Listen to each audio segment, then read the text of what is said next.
e já começa falando de saúde, inclusive com a sua participação. Você tem alguma alergia, alguma intolerância, alguma sensibilidade? Tem dúvida? Manda pra gente a sua pergunta no Vida Melhor Oficial. Vai lá, Vida Melhor Oficial. Manda a pergunta, daqui a pouquinho a médica responde, tá bom? Agora, se você não sabe qual é a diferença entre alergia, intolerância e sensibilidade, segura, porque é isso exatamente que a gente vai aprender. Não são coisas idênticas. Pode até ser parecido, mas também não é tanto. E ela vai nos explicar em detalhes. Então, eu recebo agora, que já está aqui para falar sobre esses 3 assuntos, a imunologista a doutora Juliana Lima. Seja muito bem-vinda, doutora Juliana. Obrigada. Obrigada por estar aqui com a gente. Essa, eu acho que é uma das especialidades mais minuciosas da medicina, porque são tantas as questões que envolvem uma sensibilidade, uma intolerância, uma alergia, né? É exatamente isso.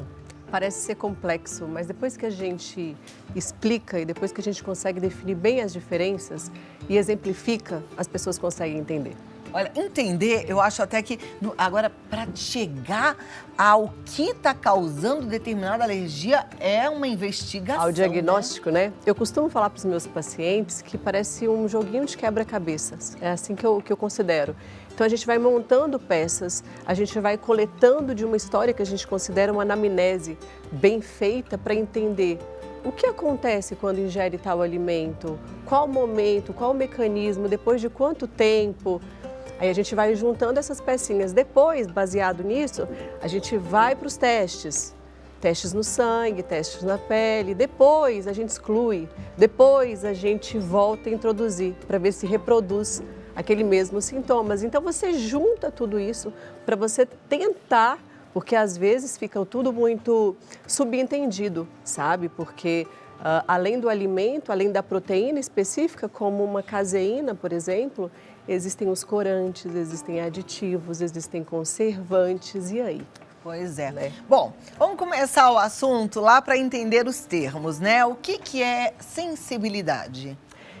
Eu posso dividir para você da seguinte forma, eu posso colocar uma incompatibilidade alimentar. Seria mais fácil para a gente conseguir elucidar e dividir. Então imagina, incompatibilidade alimentar podemos dividir em 3.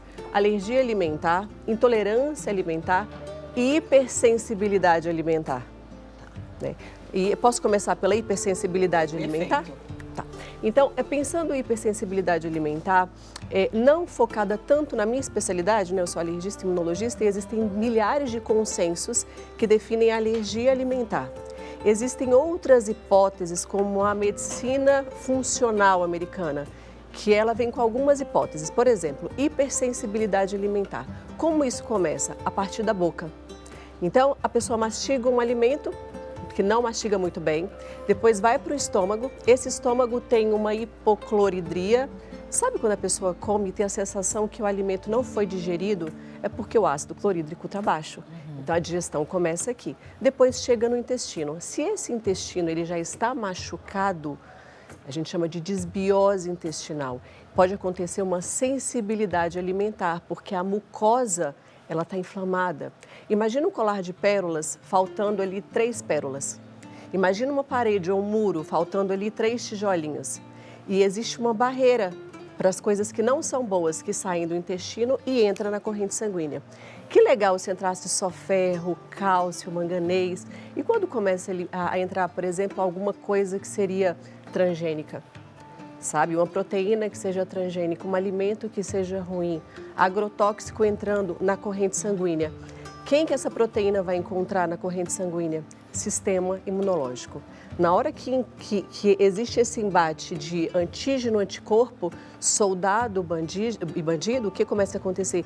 Reações imunológicas que a gente não espera. Então, existem algumas hipóteses que as doenças, que são doenças autoimunes, elas podem ter uma origem a partir disso, a partir dessa sensibilidade alimentar. Então, olha só o caminho que eu te contei para chegar a ter uma doença, entende? Então, as doenças, elas são construídas. Não é de repente estou com a doença autoimune, de repente uma tiroidite de Hashimoto. Então, aquele sistema imunológico que entrou, aquela célula de defesa, aquelas células que entraram em contato com aqueles agressores, aquelas proteínas no intestino, de repente ela vai para uma tireoide, ou para o próprio intestino, uma doença celíaca, e ela começa a não interpretar bem aquela cadeia de aminoácidos. Fala, nossa, como é parecido com aquele tipo de proteína que aquela pessoa está ingerindo há 30 anos. Entende? Possivelmente por isso que a gente tem tantas doenças, tanta recorrência e frequência de doenças que antigamente a gente não via. Até porque a gente tem hoje agrotóxicos que a gente antigamente não tinha, hábitos que a gente não tinha. E aí as pessoas acreditam que, puxa, fiquei doente, assim, Mas de aí repente... a gente foi lá para a ponta final, né? Isso. Porque para chegar aqui, começou a ter lá uma sensibilidade, uma hipersensibilidade. Uma intolerância. Uma intolerância. O que é o pior? Intolerância, alergia ou sensibilidade? Assim, ó, alergia é doença. Então, quando um paciente, a gente começa um tratamento, a primeira coisa que eu tenho que excluir é doença. Então, a gente vai pela gravidade e depois vai para o mais simples, entende? Então, o que é a exclusão? Eu faço toda aquela pesquisa, igual eu te falei, monto o quebra-cabeça a partir de uma história. Se a gente definiu que tem uma alergia alimentar, o que significa? Essa pessoa tem uma doença imunológica. Ela tem uma doença, ela tem um sistema imunológico exacerbado, uma reação exagerada, quando o corpo entra em contato com uma proteína que está no alimento. Exemplo, caseína, que está no leite, diferente de uma intolerância. Uma intolerância é uma alteração e uma deficiência enzimática. Por exemplo, o que falta para um paciente que tem intolerância à lactose? Falta uma enzima chamada lactase. O que tem de diferente entre os dois? Lembra que eu falei que a alergia alimentar... Doença celíaca é intolerância, não é? Doença celíaca é uma doença da autoimunidade. É autoimune. É autoimune. Porque falta lactase na doença celíaca? Então, é mais complexo. A doença celíaca ela é mista, então tem componentes genéticos. Ela é mais complexa, por exemplo, do que uma alergia a leite, por exemplo. Por que eu coloco que é mais complexa? Porque uma alergia a leite, por exemplo, numa criança, ela pode começar a tolerar. Existe cura. Né? Uma doença celíaca, aí são outros mecanismos envolvidos que não é só pela questão da ingestão. Existe também um comprometimento autoimune. É um pouco mais complexo, isso é gravidade. Então a gente começa ali pensando em relação à gravidade, o que é mais complexo. Alergia alimentar. A gente pode pensar nessas doenças autoimunes como uma doença celíaca. Depois a gente vai para aquilo que é menos grave. Por que é menos grave? Porque uma alergia alimentar, eu posso ter comprometimento respiratório depois de ingerir, depois de comer um alimento. Eu posso ter um processo respiratório como asma ou rinite. A pele, a pessoa pode ter quadros de pele como uma urticária e uma dermatite. Ela pode ter sintomas gastrointestinais, assim como intolerância? Pode, só que ela também pode ter um comprometimento, por exemplo, um edema de glote. Há um tempo atrás, acredito que alguns meses, acredito que 2 meses, a gente teve um caso, que foi um caso bem raro, de uma moça de 25 anos que ela cheirou uma pimenta. Ela só cheirou, ou seja, ela teve contato com um tipo de proteína que causou um choque anafilático. Então, ela foi internada e foi um caso muito grave, atípico, mas grave. Entende? Então, e pode acontecer em qualquer época da vida. Sim. Pode ser que ela já tenha tido contato com aquela pimenta antes e não tenha acontecido nada. Exatamente, porque para a gente ter um mecanismo alérgico, é obrigatório que tenha tido um contato anterior. Entende? Então, nada de repente. De repente aconteceu.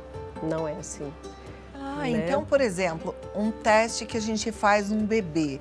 Vamos ver se ele pode comer camarão. Vou dar um pedacinho. Aí ele come, não fez nada, não significa que ele nunca vai ter alergia. Pode ser que lá na frente, na segunda vez, ele tenha. É tão legal falar de criança, eu sou pediatra também, né? E tem um bebezinho de 1 ano e meio. Então, agora imagina pegar tudo isso que eu estudei na prática e aplicar. Então, eu estou num momento assim, sabe? Imagino. É um momento de prática, é um momento de muita felicidade para mim, porque a gente consegue vivenciar e ver o resultado. Saúde em casa, sabe? Observar tudo isso nos livros é muito legal e tratar pessoas é muito legal, mas você observar no seu filho... Então, imagina, as pessoas, às vezes, elas têm a sensação que existem alguns modismos também, né? Vamos excluir tudo, porque existe um modismo, e, na verdade, não é assim. Quando a gente pensa em criança, não cabe modismo. Criança cabe saúde. Então, como que eu trato uma criança quando uma paciente vem para mim? Às vezes, doutora, eu quero engravidar. É aí que eu começo a tratar a criança. São com as tentantes, a gente chama de tentante, né? E existe um programa chamado 1000 Dias. Então, essa saúde é conquistada antes da concepção porque eu já vou tratar o corpo dessa mãe, a gente vai vai limpar o terreno, sabe, um aquário, um corpo mais limpo? Imagina agora numa gestação, que as pessoas ficam lá pegadas, não pode cru, não pode isso, mas tem tanto alimento que a gente precisa excluir e mostrar para essa gestante aquilo que ela vai precisar ingerir para ela nutrir o feto dela, aquele bebezinho. E quando esse bebê nasce, quais são os alimentos, porque qual o melhor alimento do planeta e do mundo? Leite materno, inclusive eu amamento ainda, então assim, levando todas as bandeiras do leite materno. E o que acontece quando uma criança, ela está sendo amamentada e desenvolve uma alergia, uma PLV, alergia à proteína do leite de vaca? Porque essa mãe, ela está ingerindo derivados e o leite, um leite derivado de proteína animal, e está indo para esse bebê. Esse bebê, ele tem o intestino, porque tem várias possibilidades para esse intestino não estar permeável, para esse intestino não estar saudável, a criança começa a desenvolver uma alergia ali, às vezes no terceiro dia de vida. Por quê? Era para ser colocado só o leite materno e a mãe com aquela alimentação, sabe, sensacional, saudável, alimento de verdade, alimento que vem da terra, menos pacote, menos industrializados. É tão simples pensar assim, né? Porque depois quando entra os modismos tudo fica complicado. Mas quando você volta ali na sua ancestralidade, você fala, tá fácil entender. Então imagina essa mãe se alimentando daquilo que é bom, daquilo que é alimento de verdade e não industrializado, esse bebê recebendo esse leite super rico, sem essa carga de proteínas ruins, entende? E aí esse bebê, depois que ele foi amamentado, até o 6º mês é o que a gente orienta, leite materno exclusivo, e essa mãe com uma dieta, não uma dieta que tenha várias restrições, porque em algum momento a gente vai começar a pedir, olha mãe, exclui no primeiro momento, ali 1 mês, 2 meses, aquilo que é mais alergênico e começa a introduzir de forma gradativa, de forma lenta. E não coloca uma enxurrada de aí vem glúten, vem trigo, vem açúcar, para essa criança entrar em contato com tudo isso. Então, tudo é pensado. Chega a introdução alimentar, que é incrível a introdução alimentar, que não foi feita para a criança receber alimento no primeiro mês, é para ela conhecer as texturas. E aí a gente oferece aquela riqueza de alimentos, verduras, legumes, é sensacional. E aí chega um momento, que é a questão do camarão, como você citou, a gente aproveita uma coisinha chamada de janela imunológica. Poucas pessoas sabem, poucos profissionais da saúde eles sabem, a gente começa a oferecer aquilo que é mais alergênico para a criança, para aproveitar essa janela imunológica, que normalmente é ali a partir do 8º mês de vida até 1 ano de idade, seria interessante, de forma gradativa. Então a gente apresenta o camarão? Sim. A gente apresenta glúten? Sim. Soja? Qual a melhor forma de oferecer soja? Porque tem uma questão hormonal na soja. Com tofu, por exemplo, entende? O tofu orgânico. A gente vai apresentando esses alimentos, aproveitando a janela imunológica da criança, ou seja, a gente apresenta sim e não deixa de apresentar por medo. Tenho medo que dê uma reação, porque ela está sendo supervisionada e existem os momentos para introduzir aqueles alimentos ditos alimentos alergênicos. Que fantástico, né? Legal, né? Nossa, é muito, deve ser fascinante. Agora, isso vai precisar de um ajuste muito fino entre médico e paciente, né? Porque precisa que o paciente colabore, que faça anotações, que preste atenção no que está comendo, né? Os meus pacientes, Cláudia, eu faço o seguinte, eu tenho um programa de saúde, eu já atendo muito online, né? Depois da pandemia, então, e por incrível que pareça, ficou mais fácil. Eu tive mais resultado assim, por quê? Porque eu falo, tem minha equipe, meus funcionários, eu coloco os funcionários, as pessoas, né, esses atendentes num grupo. E tenho nutricionistas, chefes de cozinha, adoro o programa que tem culinária, porque eu sou fascinada com isso, porque a saúde vem disso, né? Vem a partir daí, do que a gente come. E aí eu comecei a perceber e comecei a montar programas com duração de 2 meses. Acompanhamento diário, todos os dias. Então imagina todos os dias uma frase de coach, tentando entender qual o seu objetivo. É emagrecimento? Eu inclusive brinco, emagrecimento é brinde no programa. Por quê? Se você está tirando aquilo que te inflama, claro que você vai emagrecer. E é verdade Entende? que quando a gente tira o que inflama o nosso corpo, a gente fica com a imunidade mais alta? Claro. Não só para essas doenças autoimunes, mas, por exemplo, até para uma gripe, um resfriado? Sim, sim. Porque imagina se eu tenho um intestino saudável, se eu me alimento de uma forma saudável, depois eu vou exemplificar isso para você. Eu estou tendo absorção de todo o nutriente. O problema é a pessoa, às vezes, tem uma sensação que tem uma alimentação saudável, mas tem um intestino que está machucado. Está comendo alimentos que são incompatíveis e está machucando. Quando eu digo machucar intestino, realmente ele está ferido. Então, em alguns momentos, imagina que eu saí, caí e ralei o meu braço. Está todo machucadinho. Intestino é a mesma coisa, só que a gente não está observando. Às vezes a pessoa só vai se atentar para o intestino quando ele sangra. Imagina, a gente tem, principalmente pela medicina chinesa, pela medicina ayurveda e pela nossa própria medicina tradicional, uma escala chamada escala de Bristol, que é sobre o aspecto das fezes. Então, as pessoas precisam conhecer, a gente precisa conhecer o nosso próprio corpo, o que a gente excreta. Por que as pessoas estão ali se alimentando e estão arrotando aquele alimento? Tem alguma coisa errada, seu corpo está falando, né? Por que essas pessoas estão tendo o abdômen estendido? Excesso de gases, constipação intestinal, fezes em formato de bolinha ou fezes em formato de água com diarreia. Óbvio que o que está entrando pela boca não é compatível, independente do resultado. E se a gente começar a perceber que esse intestino é machucado o tempo todo, a imunidade ela vai estar baixa. Por quê? Porque não tem absorção de vitaminas e também não são absorvidos os minerais. Consequentemente, uma anemia pode se instalar. Cadê esse ferro? Estou ingerindo, mas não é absorvido. Se não é absorvido, não vai para a corrente sanguínea. Então a gente começa a ter vitamina D, não vai ser absorvida, sabe? E aí a gente começa a ter essa alteração e essa baixa de imunidade por conta de uma escolha ruim dos alimentos. Perfeito. Você falou que ia exemplificar o que é uma alimentação boa e equilibrada. Exemplificar é assim, para a gente sair principalmente dos modismos, igual, exemplo, na minha especialidade tem pessoas que detestam, assim, vou tirar o glúten de todo mundo, excluir o glúten, por quê? Por que tem esse modismo hoje? Porque eles modificaram, o glúten hoje é uma proteína transgênica, a gente não quer isso e também a gente não quer agrotóxico nos nossos alimentos. Então imagina, a partir do momento que a gente pede para um paciente, não coma pão francês todos os dias, o que existe de nutriente dentro de um pão francês? Eu pergunto isso para os meus pacientes. O pão francês serve, ele é gostosinho, ele é crocante, certo? Então ele serve para matar fome, por uma rotina alimentar que as pessoas vêm de um tempo, né, de muito tempo. Então eu peço, coloca uma tapioca. Fala, nossa, que legal a tapioca. E aí as pessoas que estão focadas no emagrecimento, elas não entendem muito. Falam, mas e aí a contagem de caloria? Eu não estou muito focada em contagem de caloria. Depois de um tempo a gente coloca aquilo ali, aquele paciente para contar caloria, se a intenção dele for hipertrofia, emagrecimento, enfim. Então imagina esse café da manhã, que antes era só com pãozinho francês, às vezes com a margarina. E aí a gente pede para colocar uma tapioca e uma manteiguinha ghee. Manteiga ghee tem origem da medicina ayurveda, né? Que tem todo um porquê. E aí fala, nossa, legal, eu consegui me adaptar, 2 vezes por semana eu consigo colocar uma tapioca. Eu falo, vamos melhorar isso aí? Como? Colocando uma aipim, aí depende da região, né? Aipim, macaxeira, mandioca. Continua com a manteiga ghee, tira a margarina, pode até fazer uma tapioca ou então um ovinho. Imagina um ovinho caipira. Imagina você acrescentando ali gergelim, que tem cálcio, entende? Olha a diferença daquele café da manhã, que tinha pão francês, margarina e um café e às vezes adoçado. De repente, entende? É tudo uma evolução. Eu falo, então experimenta agora colocar 2 vezes por semana a tapioca, por exemplo, recheada com alguma coisa que tenha tofu, ou então eu sempre peço para fazer pastinhas com biomassa de banana verde. O que tem na biomassa de banana verde? Prebiótico, entende?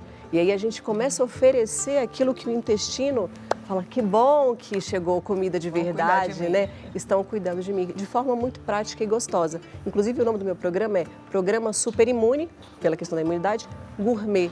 Porque eu aprendi com as minhas amigas que são nutricionistas, chefe de cozinha, que não basta ser saudável, tem que ser gostoso, tem que gerar prazer. A criança tem que festejar quando ela está comendo alguma coisa que é boa. E não é só a criança, eu vou oferecer ali um patezinho para minha criança que tem biomassa de banana verde. e o marido está comendo sanduíche, isso não existe em casa. Ana, vamos continuar aqui o nosso bate-papo. Vou chamar aqui a sua pergunta. Você que já mandou a sua pergunta, segura, porque você vai ter a oportunidade de ouvir a resposta agora, tá bom? Mas eu fiquei vindo para cá numa dúvida. Normalmente, essas alergias, intolerâncias, elas se manifestam mais na pele? Elas são normalmente mais cutâneas ou não? Depende muito do órgão que é um órgão fraco. Se o órgão fraco de uma pessoa for a pele, certamente ela vai manifestar com urticária e dermatite. Se o órgão fraco for o pulmão, exemplo, olha só que legal, eu vou sair um pouquinho da nossa medicina. É mais difícil do que eu estou imaginando, continua. É órgão fraco. E aí a gente se pergunta, eu me perguntava, eu falei, mas por que o órgão fraco é esse? Quando você vai estudar a medicina chinesa, eles falam sobre emoções e os órgãos. É sensacional quando essa pecinha de quebra-cabeça também, para a gente que é profissional, esse quebra-cabeça vai se montando e a gente também tem as nossas perguntas. Por que o pulmão é um órgão fraco? Além da questão de pessoas, elas têm ali contato com alguém que fuma, ela pode ter ali um acúmulo de tristeza dentro desse pulmão. Uma pele, existe um tipo de estudo que chama medicina germânica, nova medicina germânica, que fala sobre as emoções. Eu comecei a estudar para a minha vida, porque eu acho fundamental a gente entender as emoções e as emoções relacionadas com a saúde. A pele, eles falam de uma perda de contato. Perda de contato de quem? Será que alguém muito importante faleceu e essa pessoa ela vive um luto eterno? E eu comecei a colocar dentro da minha anamnese, dentro das minhas perguntas, as questões emocionais também. O que acontece na sua vida, Dona Maria? Por que uma urticária, 30 anos com urticária crônica, sendo investigado por todos os alergistas e não chegou em uma conclusão? E a gente vai, porque às vezes fica focado só no alimento, né? O alimento causando isso. Então, eu fui tendo essas respostas. Então, às vezes, a questão emocional faz com que a pele seja um órgão fraco. Ela entra em contato com esses alérgenos e começa a manifestar as doenças de pele, como dermatite e urticária. Então, depende muito quem é o paciente, né? Eu falei que é mais difícil do que eu imaginava, porque a gente fica pensando assim, tá com umas bolinhas aqui, alergia de esmalte. Tá com uma coceira aqui, é alergia de contato, né? Mas não, é muito mais difícil do que isso. Essa é a parte fácil, né? Essa é a parte fácil. Tá com a orelha inflamada, é brinco. Entende? Então, tem coisas que são mais fáceis de entender. Mas nem sempre é o que a gente está imaginando. Nem sempre. É de fato um quebra-cabeça. É isso. Maravilha.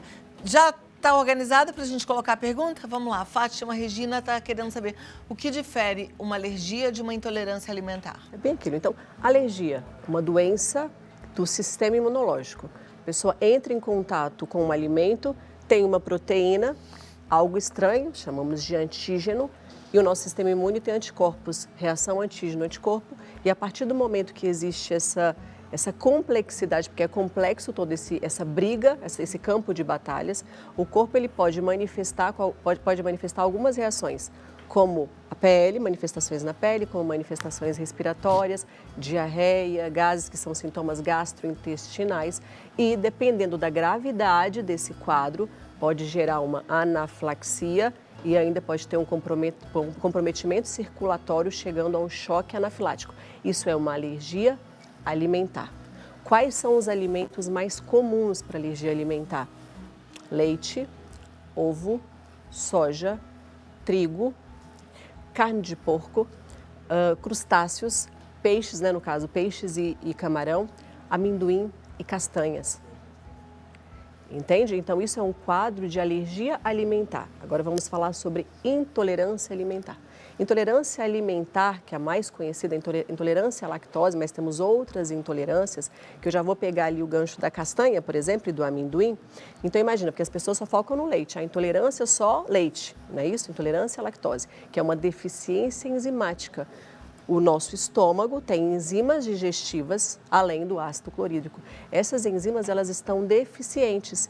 Se eu não tenho lactase, eu não consigo degradar a lactose. Vai para o intestino, começa a fermentar e começa a explosão de gases, distensão abdominal, entende? Às vezes, há pessoas que têm vômito, então são sintomas gastrointestinais. Isso relacionado ao leite. Lembra que eu falei da castanha e do amendoim? Temos uma outra intolerância, que essa é menos conhecida. até no nosso meio médico mesmo. São muitas hipóteses, mas sem muitos artigos ainda que consigam comprovar o porquê e o mecanismo, que é chamada intolerância histamínica. Um alimento, por exemplo, como uma castanha, ela pode estar intoxicada como uma aflatoxina, que é fúngica. Se o nosso intestino tem uma microbiota alterada, ou seja, às vezes tem uma quantidade muito grande de fungos, de bactérias ruins que são alimentadas com alimentos que são ruins. Exemplo, o que nutre um fungo? O que mata a fome de um fungo? Açúcar. Então você vai nutrindo, a gente até brinca, né? Não é flora, é uma fauna intestinal, né? Porque começa ali uns bichos esquisitos, protozoários, eumintos, vermes, parasitas, e isso vai habitando no nosso intestino. Então imagina, intolerância, como ela perguntou, histamínica, que é algo novo. Então essa histamina, sabe os medicamentos antialérgicos, que são antialérgicos, chamamos de antihistamínico, para conter essa histamina. Tem alimentos que são que a histamina está muito presente, está aumentada. Quais são esses alimentos? Embutidos, enlatados, defumados, entende? Alimentos que têm uma quantidade grande de sulfito, emulsificantes, glutamato monossódico. Por isso que a gente tem que ler rótulo, para saber o que a gente está comendo. E aí essa histamina pode gerar várias manifestações parecidas com alergia alimentar. Ou às vezes se confunde um pouco, porque não é clássico. Lembra que a alergia alimentar pele, sistema respiratório, gastrointestinal e pode ter um comprometimento vascular? Já na intolerância histamínica, às vezes a pessoa tem só uma dor de cabeça. E aí? Uma enxaqueca frequente, constante, crônica, e às vezes é um alimento que está fazendo aquilo, ou às vezes é um anti-alimento, né? É mais ou menos isso. Incrível. Nosso câmera Everaldo Bezerra tem uma pergunta. Fala, bebê. Oi, doutora, tudo bom? Olá. Eu estive em Salvador e percebi que nos postos tem sempre folders pedindo para as pessoas fazerem exame de alergia celíaca. É fato que a alergia celíaca é mais comum nas pessoas pretas? Existem alguns estudos, mas esse tipo de abordagem é como se fosse uma hipertensão grave, é mais comum nos negros, né? Existem alguns estudos, sim, que apontam essa questão da doença celíaca, mas o importante, na verdade, além do diagnóstico, é tentar entender o modelo de alimentação dessas pessoas, né? O que essas pessoas estão comendo, como elas estão se nutrindo. Né? Mas os testes, eles são fundamentais. Por quê? Porque você sai de um modismo, de excluir glúten de todas as pessoas, entende? Para colocar e para tentar identificar uma doença muito grave, uma doença celíaca. Então, é válido sim, entende? Porque aí você sai de uma exclusão que é para todo mundo, coloca aquele paciente em condutas até com um plano de ação, por exemplo, olha, se você entrar em contato com esse alimento, você precisa disso, disso, daquilo. O outro, que às vezes quer só um emagrecimento e está sempre magrinho e não estufar, é diferente a abordagem. É bem interessante. Tá bem válido. Obrigada, Everaldo. Se alguém aí tiver pergunta, fique à vontade, pode fazer. Deixa eu ver a próxima. A da Beatriz. Não tenho intolerância à lactose, porém parei de beber leite porque eu percebo que fico com a barriga inchada toda vez que bebo leite. Por que o leite incha tanto o abdômen? Muito legal. Então, a questão do leite é assim, ó. O leite tem a caseína, que é uma proteína. Tem pessoas, aquilo que eu falei, a gente precisa diferenciar. Quem tem alergia a leite e quem tem intolerância à lactose. É um quadro clássico de intolerância à lactose, só que muitas vezes a pessoa não consegue encontrar um diagnóstico. Fez o exame e às vezes é um comprometimento muito pequeno. Fez exame no laboratório ou fez o exame pelo gastrolyzer, que a gente pede para o paciente aspirar, mas não chegou a uma definição que é uma intolerância. Tem sintomas, mas a gente não chegou a um diagnóstico. O que acontece? A partir do momento, e também depende do leite, qual é o leite que essa pessoa está ingerindo? Será que é aquele leite, o leite da vaca, que a gente chama um leite cru, né, de vez em quando e não todos os dias? Eu sou a favor de uma alimentação diversificada e não todos os dias tomando a mesma coisa, certo? E também às vezes falo muito assim que leite todos os dias, às vezes é para o bezerro, leite de vaca para o bezerro. O melhor leite para a gente é o nosso, né, o leite materno. Então algumas coisas precisam ser mudadas aí nesses conceitos. E a questão do leite, qual é o leite? É o leite de caixinha? que é uma bebida láctea, o que tem dentro desse leite? Então então às vezes a culpa fica só na caseína, a culpa às vezes fica só na lactose e lê o rótulo, começa a perceber tudo que tem ali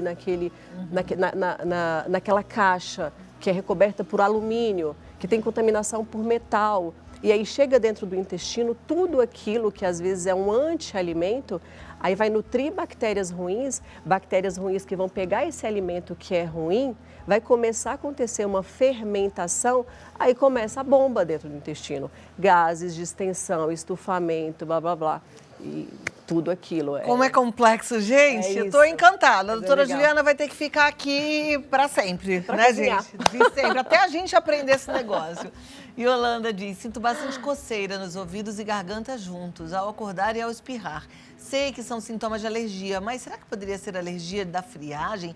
Visto essa alergia melhora no decorrer do dia, estou sentindo isso diariamente. Olha, pergunta excelente da Yolanda. Muito legal. E tem muita gente que acorda assim. Muita gente. Muita gente. Então, vamos falar sobre as ites. Rinite, sinusite, conjuntivite, otite, esofagite, gastrite, colite, depois de um tempo, artrite. O que tem em comum em tudo isso? Ite, o que é ite? Inflamação. Esse corpo está inflamado. Aí o que acontece? Também existem algumas hipóteses que eu fui buscar em outras medicinas para a gente conseguir elucidar tudo isso, senão o corpo fica todo cortadinho, né? Então, o alergista e o otorrino vão estudar o nariz, só isso. Então, ele estuda aqui o nariz e o ouvido. Não sei qual é a relação disso tudo com o esôfago, não sei a relação que tem com o intestino. O corpo é um só. Inclusive, a gente tem relação até com a raiz do dente. Fala, nossa, é só o dentista que estuda o dente. Se a gente for para a odontologia biológica, você vai perceber que não, que existem causas de doenças que estão relacionadas com a raiz do dente. Aí você vai precisar de uma medicina biológica, uma odontologia biológica, então o corpo é todo integrado. Voltando nas ites, se eu tenho tantas ites e se esse nariz está tão inflamado, eu tenho uma rinite alérgica, o que significa? Uma inflamação da mucosa do nariz. E a partir do momento que a pessoa, às vezes, ela come um certo alimento, ela ingere um alimento, ela inflama o intestino. Então, toda a mucosa ela está inflamada. Se eu pudesse abrir o corpo humano e o corpo da paciente para mostrar o que significa essa mucosa, está inflamado desde o intestino, porque lembra que começa aqui, e vem toda uma inflamação aqui no nariz, na mucosa do nariz, que seria a rinite. Pessoas que têm um comprometimento e às vezes têm uma sensibilidade ao frio, imagina, lembra que eu falei de uma pele inflamada? Que saiu e ralou a pele, está ali escoriada essa pele. Imagina esse nariz também com esse machucadinho, porque não tem uma mucosa pérvia. Concorda que se você às vezes soprar uma pele machucada e ficar soprando, pode arder? Concorda se você colocar às vezes um ventilador aqui, pode arder dependendo da temperatura? O nariz é a mesma coisa, ele está machucado, a mucosa está inflamada. Então muitas vezes esse ar frio que resseca o nariz, por isso que as pessoas têm pelo no nariz, é porque aquece, filtra, né? E a gente tem que pensar o seguinte, qual ar, a gente está falando de como é a qualidade desse ar? É um ar que entra, que é de São Paulo, ou é um ar da montanha? Entende? Porque aí entra a questão da poluição e vai inflamando mais ainda a via aérea. A gente tem que tratar o nariz, tem que tratar a mucosa, mas eu não sou a favor de simplesmente apenas remedinho no nariz para tratar a mucosa, porque eu sei que existe um comprometimento de inflamação em toda a mucosa, inclusive mucosa intestinal. Ou seja, a gente tem que realmente procurar ter uma qualidade de vida boa, comer muito bem e cuidar muito bem do nosso intestino. É isso. Algum outro recadinho final, doutora Juliana? Recadinho final é assim, eu falei sobre alimentação saudável e alimentação gourmet, né? Então, se a gente pudesse entender que não existe uma dieta específica e se a gente pudesse compreender que o nosso corpo fala, então como assim o corpo fala? Se você está comendo, se você está ingerindo algum alimento, se está provocando arroto, gases, distensão abdominal, pare e observa. Isso que você está comendo e ingerindo é um alimento que está matando a sua fome ou é um alimento que está nutrindo o seu corpo? Você está comendo um alimento e de repente seu nariz coça, você espirra, ou algum alimento está provocando crise asmática, para de consumir aquilo. Tenha um olhar diferente para o alimento. E não entenda, nossa, mas como é caro comer esses alimentos mais saudáveis? Se você achar que está caro, às vezes no mercado, vai procurar um produtor rural. Para as pessoas que são do interior é mais fácil. Alimento que realmente é da terra, um chazinho sem ser adoçado. Eu vou colocar ali um capim-cidreira, vou colocar um erva doce ali naquele chá. Começa a mudar os hábitos. Ai, doutora, é tão difícil eu conseguir mudar hábito alimentar.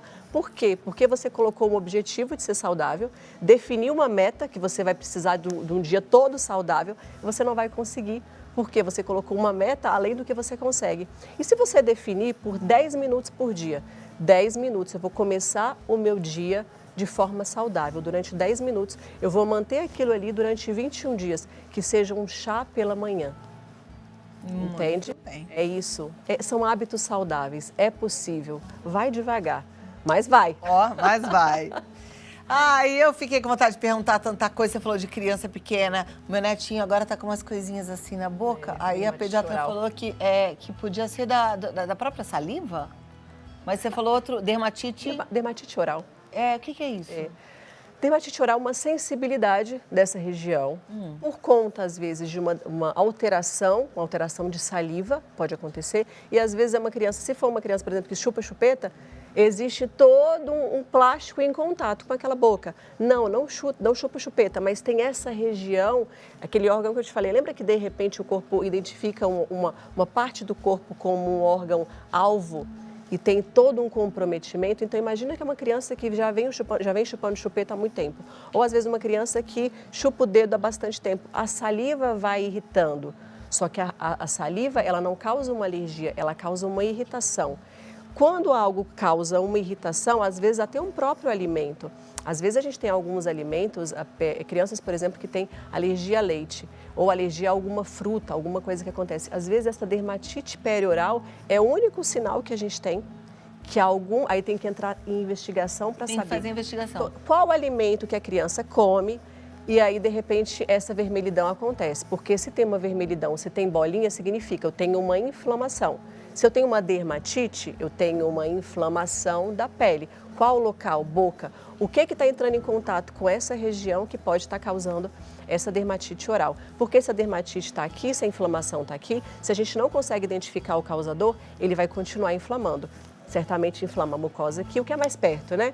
Então começa a inflamar, às vezes, garganta, começa a inflamar o ouvido, a faringe, os olhos. Tem que investigar. Tem que investigar a causa. Que comeu, o que... É isso. Gente, é isso. Falei que o negócio não é fácil, não.